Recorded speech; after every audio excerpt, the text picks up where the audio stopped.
we light our chalice to open our reflection today. And as we light this flame, we will hear words adapted from Psalm 53.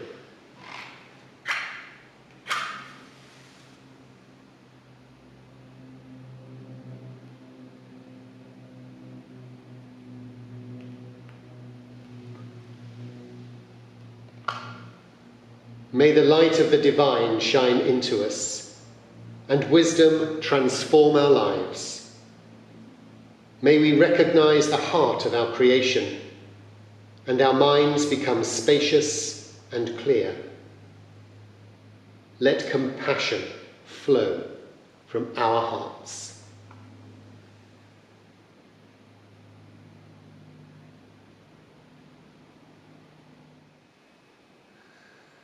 Welcome. Welcome to this midweek reflection from the Seven Oaks Unitarian Meeting House at this time of the COVID-19 lockdown. The slow process of ending lockdown continues. Movement is being made easier, yet uncertainty continues on how best to live our lives right now. What do we do? How do we do that? Staying in, leaving, 1 metre, 2 metres, many changes along the way. At times the information can seem overwhelming, at others insufficient. The story is the same across the world. Let's take some time today to just step back from that, to stop, to reflect on our lives, to reflect on the world around us. A place of calm. Whether this is your first midweek reflection with us, or your 14th, or somewhere in between, you are very welcome here today. Our reading today is by the late Reverend Robert Walsh, a former Unitarian Universalist minister working in Massachusetts, and someone I had the very good fortune to meet for a short while when he was working in the UK one summer many years ago. This is a piece of his from his book, Stone Blessings, and this is abundance. The parsonage has a large backyard, and the back part of it has been left to grow wild for years. A lot of sumac grew there, as well as a bittersweet vine and poison ivy. I didn't go back there very often, but Whiskers the cat, who lived at the parsonage, prowled the wilderness and killed small creatures for sport. Now one day, I discovered blackberries in amongst the wild tangle. I made 4 trips on hot July days, collecting scratches and bites, sighting little snakes and long-legged spiders, to pick the elusive purple-black fruit. The cat accompanied me, stealthily.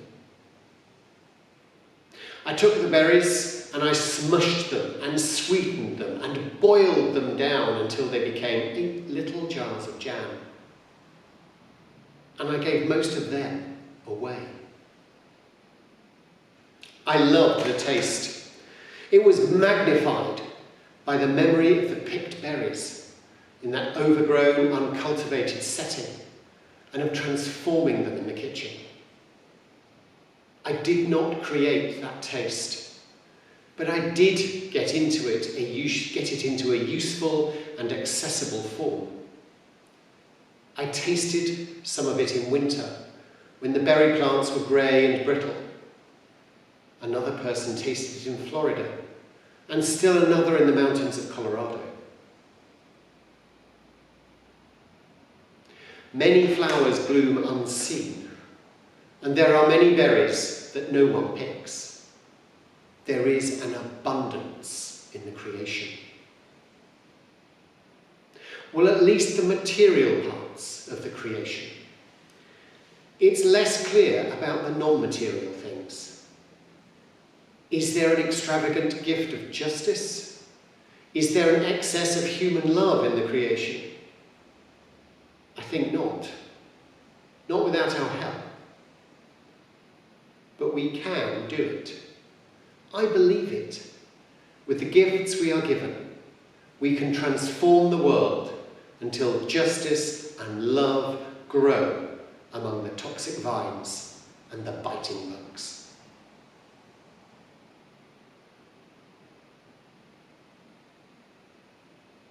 The words of Robert Walsh.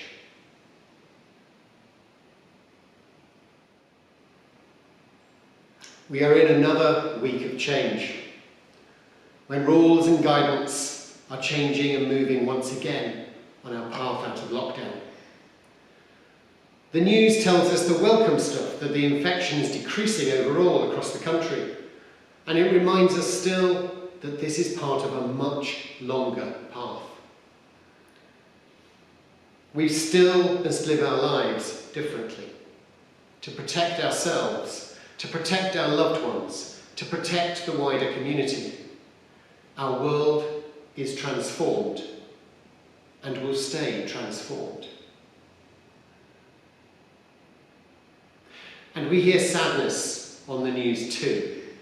The terrible attacks in Reading, where 3 men have been killed and several others injured.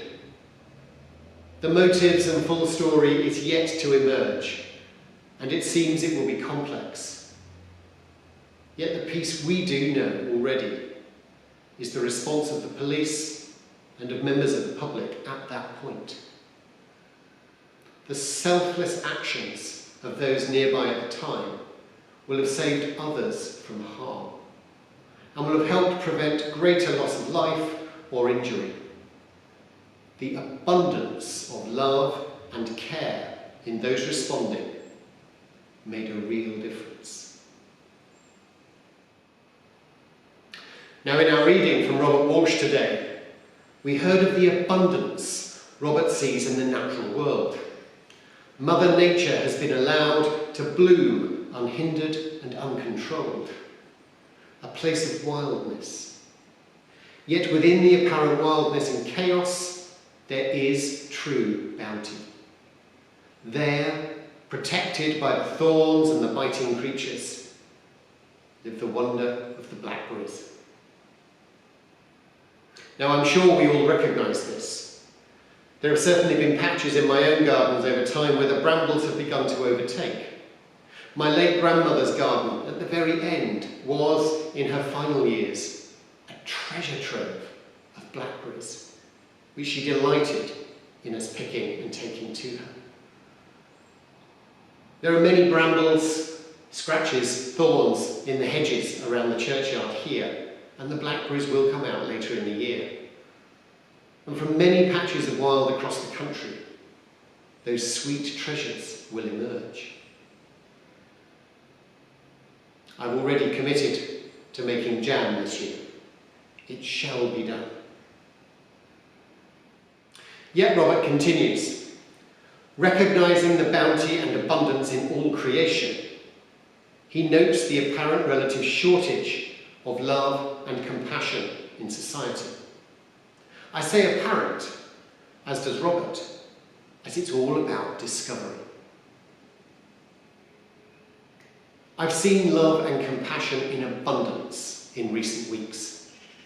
From the start of lockdown, the care, the generosity of neighbours, of friends, of colleagues, of carers has been astonishing.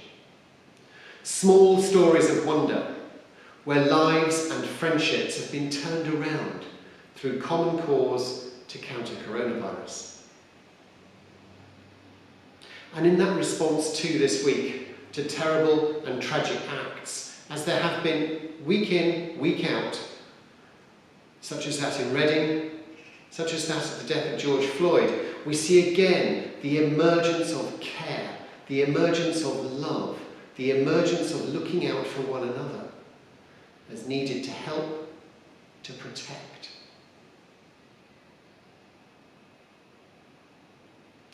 The raw ability to act in this way rests within each of us, as the sweet blackberries rest within the thorned bushes of the world. Yet the transformation within that enables these acts of kindness is something that only we can do. as we build love in our hearts, love in our community, love in our world, only then might we taste the sweetness of compassion and kindness.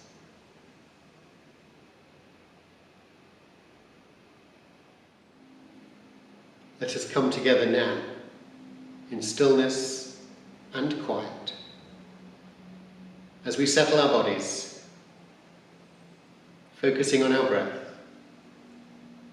perhaps closing our eyes. I shall speak some words, and we'll come together in stillness and quiet.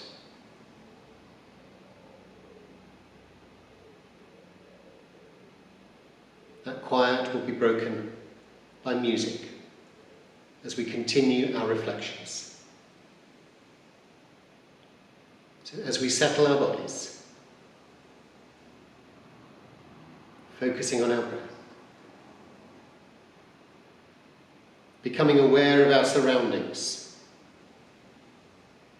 feeling our connection to the place we sit and its connection to the wider world. We, each of us, hold the sweetness of love and compassion within, and we share it the best we can. Let us take time now to reflect on our acts of compassion in the past, for the future, to strengthen ourselves, to recognize what we might do at any time, and what we might continue to do with love.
as we extinguish this flame, may the light of the divine shine into us, and wisdom transform our lives. May we recognise the heart of our creation, and our minds become spacious and clear. Let compassion flow from our hearts.